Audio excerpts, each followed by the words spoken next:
¿Qué tienen en común Carl Jung, Viktor Frankl y Sócrates? Carl Jung dedicó toda su vida a explorar el inconsciente humano y llegó a esta conclusión. Hasta que no hagas consciente lo inconsciente, dirigirá tu vida y lo llamarás destino. Viktor Frankl sobrevivió a los campos de concentración nazis y descubrió que incluso allí, donde todo podía ser arrebatado, seguía existiendo una libertad que nadie podía quitar, la capacidad de elegir cómo responder. Y Sócrates resumió toda una filosofía en una frase: conócete a ti mismo. ¿Ves el patrón? Ninguno intentó controlar el mundo. Intentaron comprenderse a sí mismos. ¿Y sabes por qué?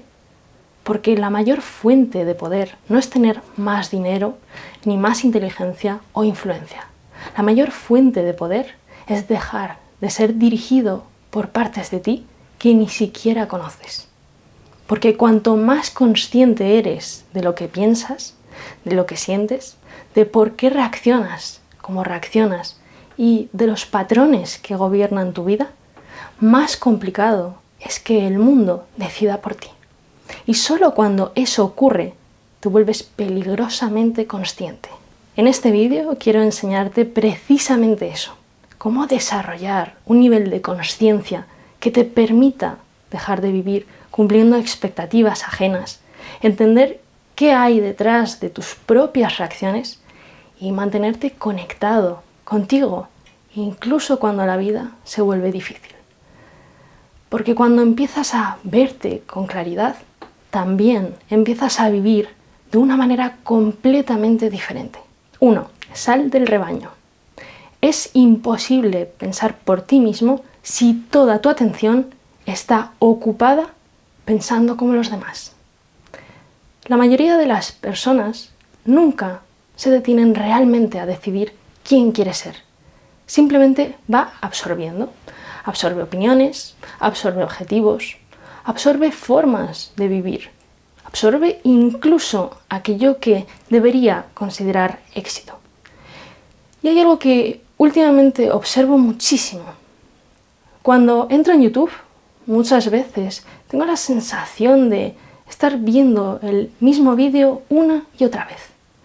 Diferentes creadores, pero títulos muy parecidos. Miniaturas muy parecidas, la misma forma de hablar, el mismo ritmo, vídeos cada vez más editados, con estímulos constantes para intentar mantener una atención que cada vez parece durar menos. ¿Es casualidad? No lo creo. Y tampoco afirmo que la mayoría de las personas lo haga conscientemente. Pienso que muchas veces ocurre esto. Vemos que algo funciona y pensamos: si a esta persona le ha ido bien haciéndolo así, quizá yo también debería hacerlo así. Y tiene sentido, claro que lo tiene. El problema empieza cuando dejamos de preguntarnos: ¿esto también me representa a mí? Porque puedes conseguir más visualizaciones copiando una fórmula, puedes seguir una tendencia, puedes adaptar tu forma de hablar, de vestir, de crear o incluso de pensar a aquello que sabes que funciona. Pero, ¿qué precio estás pagando por hacerlo? Porque si esa forma de crear realmente te representa, maravilloso, de verdad maravilloso. Pero si para conseguir más atención tienes que ir eliminando poco a poco todo aquello que te hace ser tú, quizá estás ganando visualizaciones mientras estás perdiendo algo que pienso y que a día de hoy es muchísimo más fundamental: tu propia esencia. Y esto no ocurre solamente en YouTube, ocurre constantemente en nuestra vida. Elegimos determinadas profesiones porque son las que hemos aprendido que tienen prestigio. Queremos determinados cuerpos porque son los que hemos aprendido que son atractivos. Perseguimos dinero, reconocimiento, pareja, seguidores o determinados estilos de vida porque hemos aprendido que eso significa haber triunfado. Y después decimos: esto es lo que yo quiero. ¿Pero lo has elegido tú? Verás, nuestro cerebro tiene una tendencia enorme a adaptarse al grupo. Durante miles de años, pertenecer significaba seguridad. Quedarte fuera podía significar no sobrevivir. Por eso buscamos aprobación. Por eso incomoda tanto sentirnos diferentes. Por eso muchas veces es más fácil pensar como todos que preguntarnos qué pensamos realmente nosotros. Y yo también he tenido que cuestionarme esto con mi propio canal. Hace tiempo tomé una decisión. No quiero construir un espacio intentando convertirme en aquello que creo que más va a gustar. Quiero construirlo desde la mayor transparencia y coherencia posible. ¿Con quién soy? Por ejemplo, mis vídeos apenas tienen edición y podría editarlos muchísimo más. Podría introducir estímulos constantemente, cortes, imágenes, efectos. Y seguramente algunas de esas cosas mejorarían determinadas métricas. Seguro que sí. Pero pensando sobre todo esto, llegué a la conclusión de que yo no quiero que una persona necesite 20 estímulos para escuchar lo que estoy diciendo. Quiero que si alguien decide quedarse aquí, sea principalmente porque conecta con el mensaje, con lo que comparto y con la forma en la que transmito. Al final, las visualizaciones o los suscriptores son solo números. Claro que me alegra ver crecer el canal, pero no es eso lo que le da sentido a lo que hago.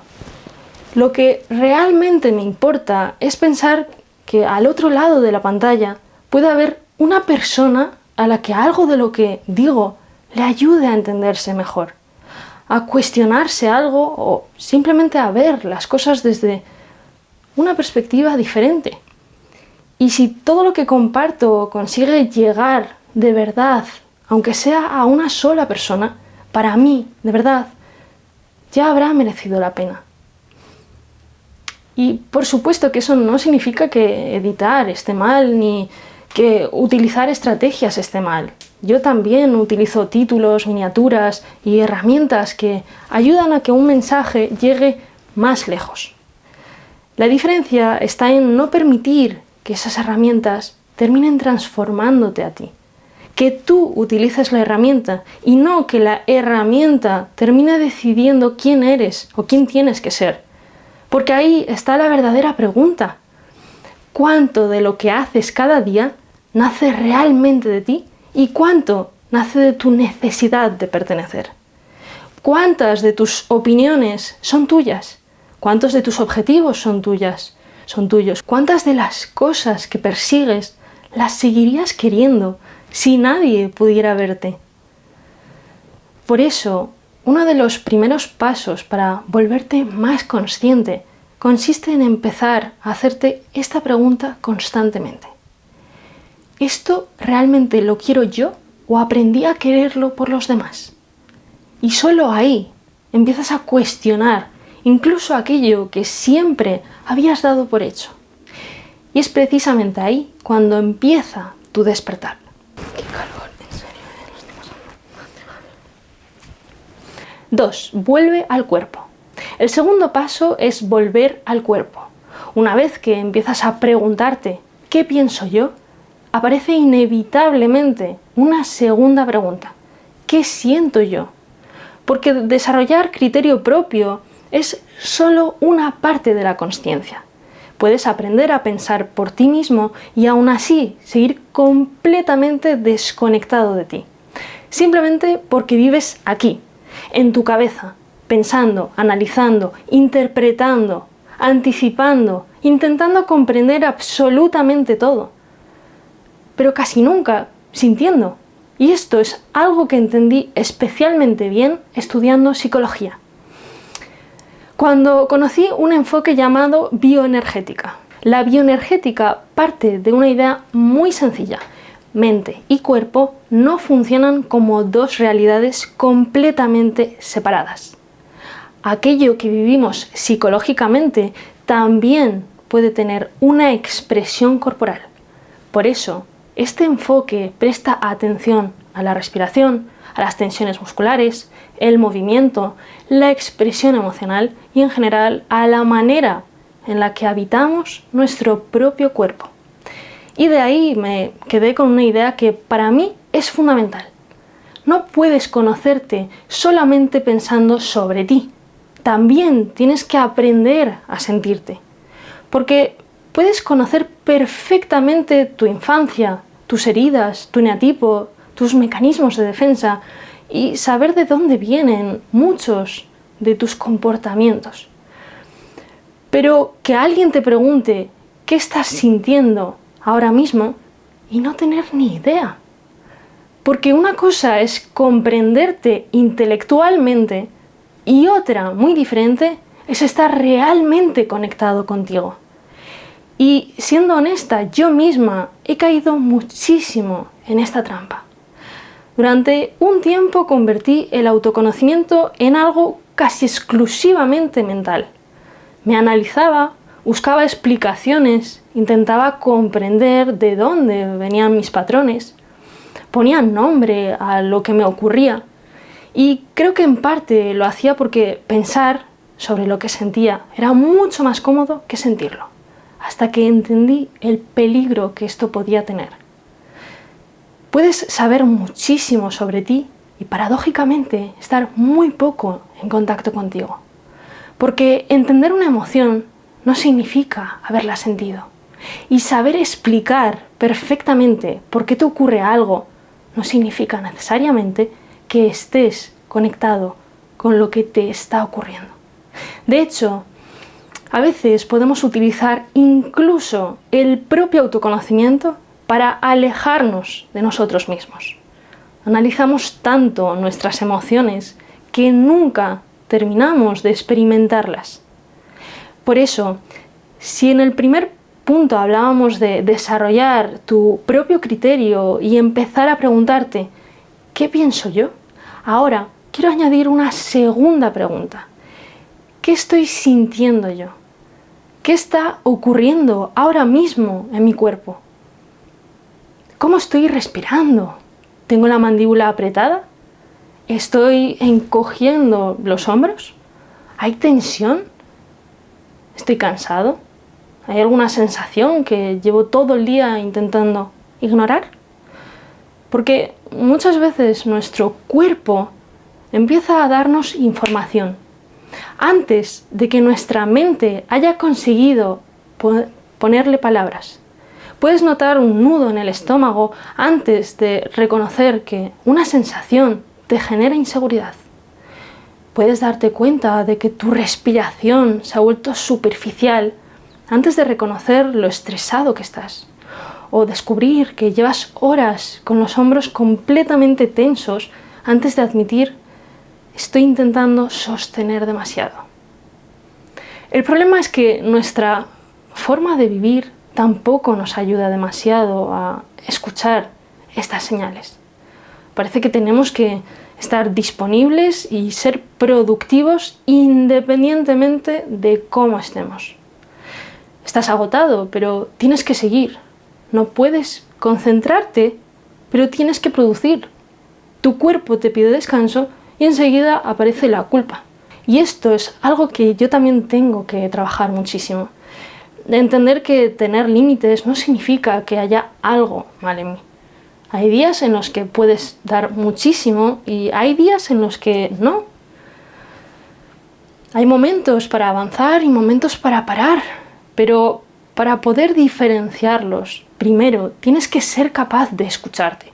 Porque si cada vez que aparece el cansancio lo tapas con café, cada vez que aparece el aburrimiento coges el móvil, cada vez que aparece tristeza buscas una distracción y cada vez que aparece tensión simplemente sigues produciendo, ¿en qué momento escuchas lo que te está ocurriendo?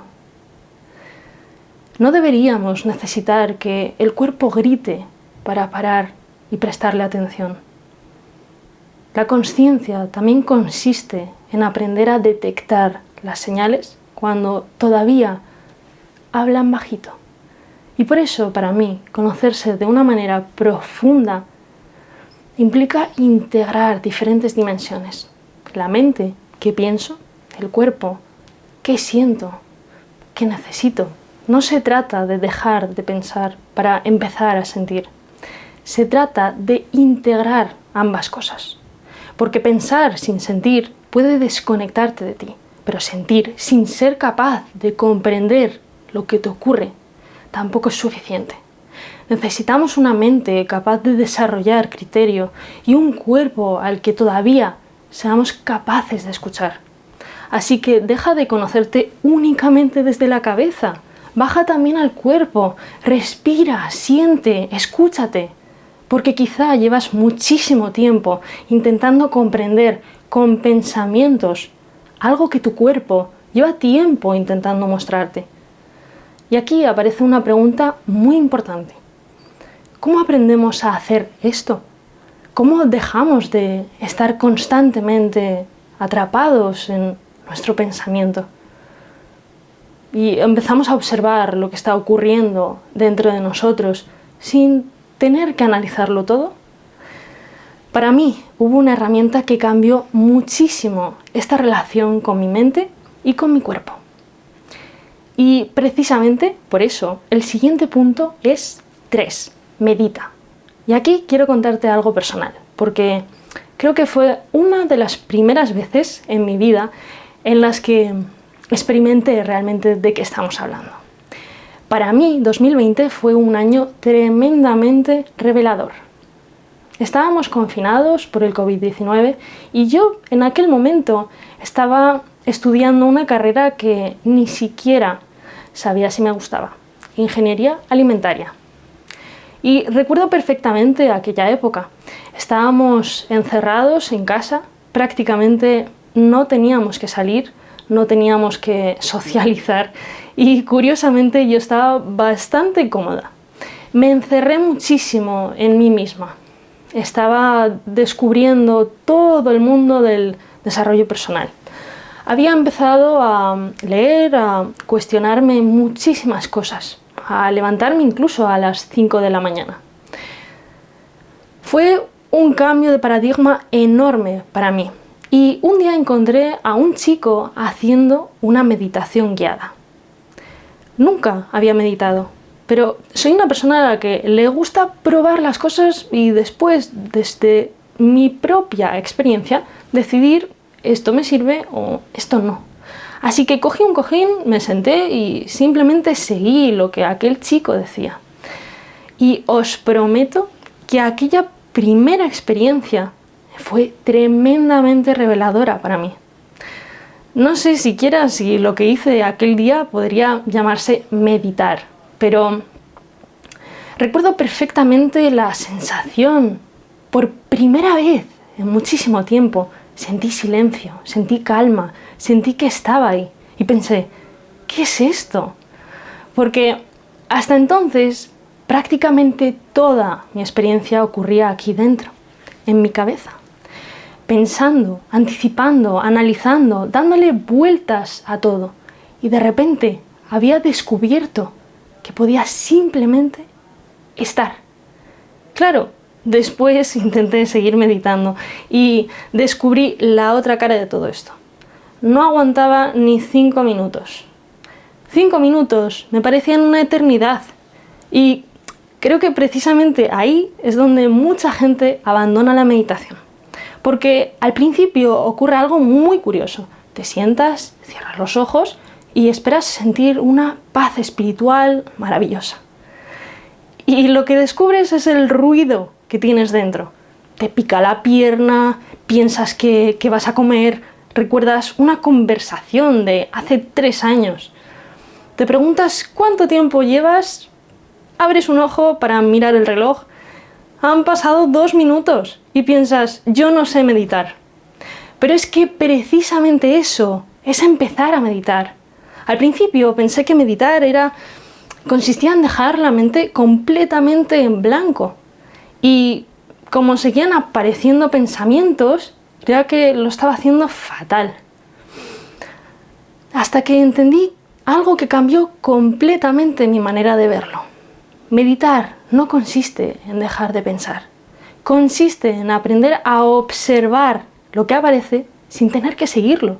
Te sientas, respiras y aparece un pensamiento, lo observas, vuelves a la respiración, aparece otro pensamiento, lo observas, vuelves y otra vez y otra y otra. Ese es el entrenamiento. Y poco a poco empiezas a descubrir algo tremendamente interesante.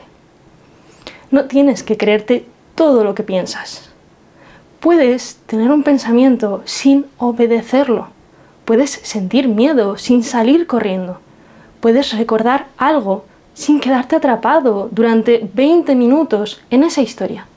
Puedes pensar, no soy suficiente, y en lugar de asumir inmediatamente que eso es verdad, observar. ¡Qué interesante! Mi mente acaba de producir este pensamiento. Y ahí aparece una pequeña distancia. Una distancia entre lo que ocurre en tu mente y tú. Y esa distancia, aunque al principio dure solamente unos segundos, te aseguro que cambia muchísimo. Porque empiezas a dejar de vivir completamente identificado con cada cosa que aparece dentro de tu cabeza.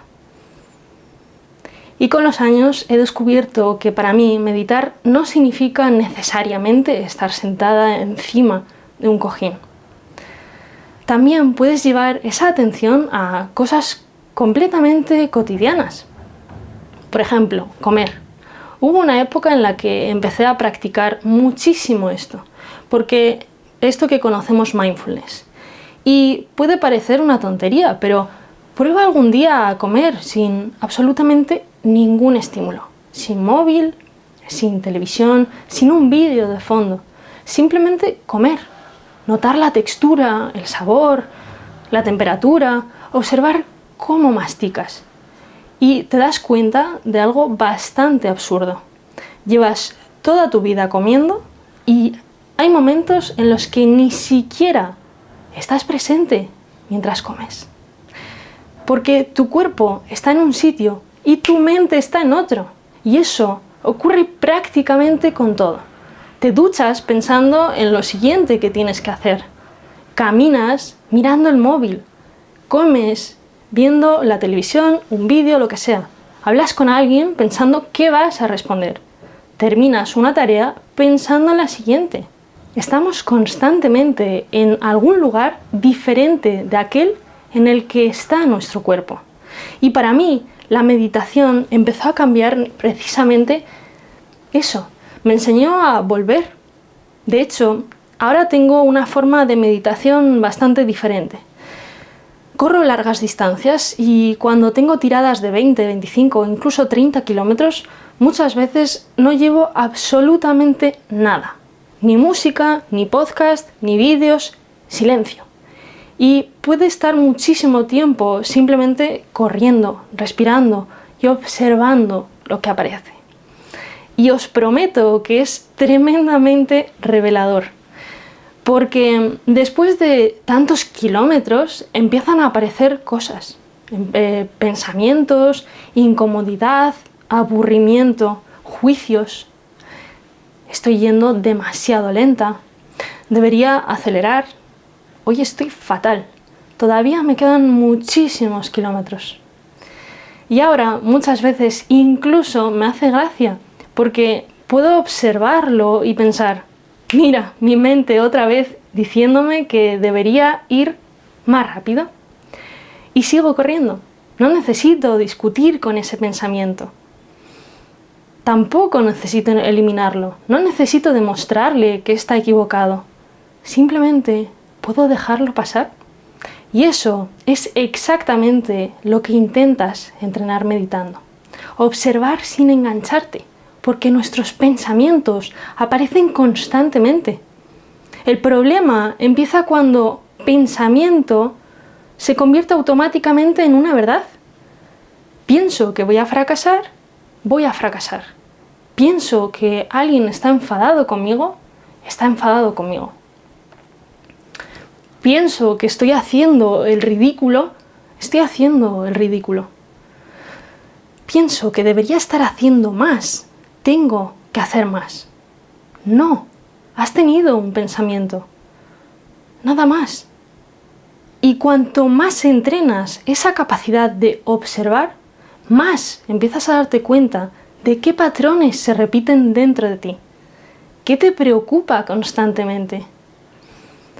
¿Qué necesitas controlar? ¿Qué historias te cuentas?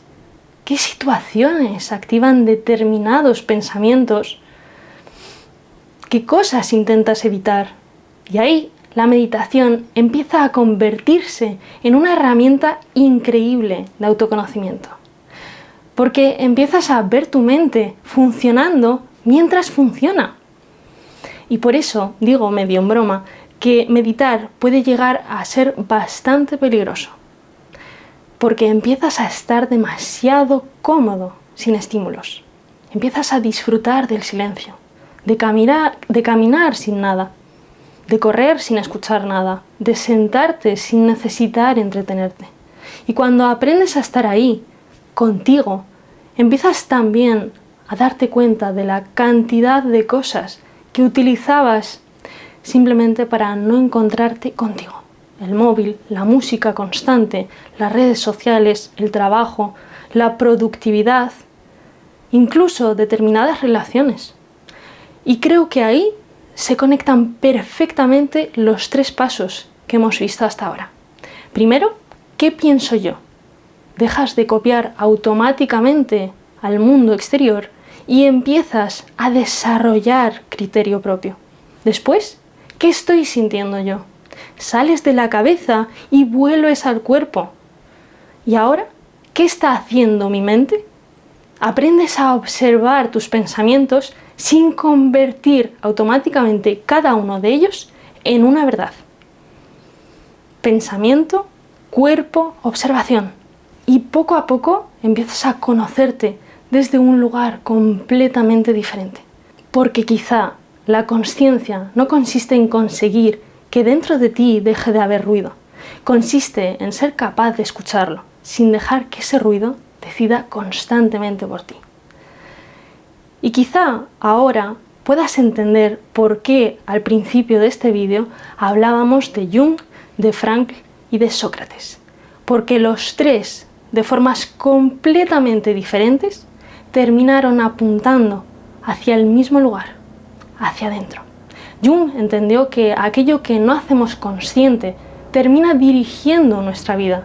Frankl entendió que incluso cuando no podemos elegir lo que nos ocurre, todavía podemos trabajar en nuestra capacidad de elegir cómo responder. Y Sócrates dejó una de las invitaciones más simples y al mismo tiempo más difíciles que existen. Conócete a ti mismo. Porque conocerte de verdad no consiste simplemente en saber cuál es tu eneatipo, conocer tus heridas o poder explicar perfectamente por qué eres como eres. Es algo mucho más profundo. Es empezar a darte cuenta de cuándo estás viviendo para cumplir expectativas que nunca elegiste. Es reconocer lo que estás sintiendo antes de taparlo con una distracción. Es observar un pensamiento sin asumir inmediatamente que es verdad. Es descubrir tus patrones mientras están ocurriendo, no solamente cuando ya han ocurrido. Y una vez que descubres que no eres cada pensamiento que aparece en tu cabeza, empiezas a recuperar algo tremendamente valioso: la capacidad de elegir. Así que si tuviera que dejarte solamente con una pregunta después de todo este vídeo, sería esta: ¿qué parte de tu vida estás viviendo todavía en piloto automático? Obsérvala, no intentes cambiarla inmediatamente. No te juzgues, simplemente empieza a verla.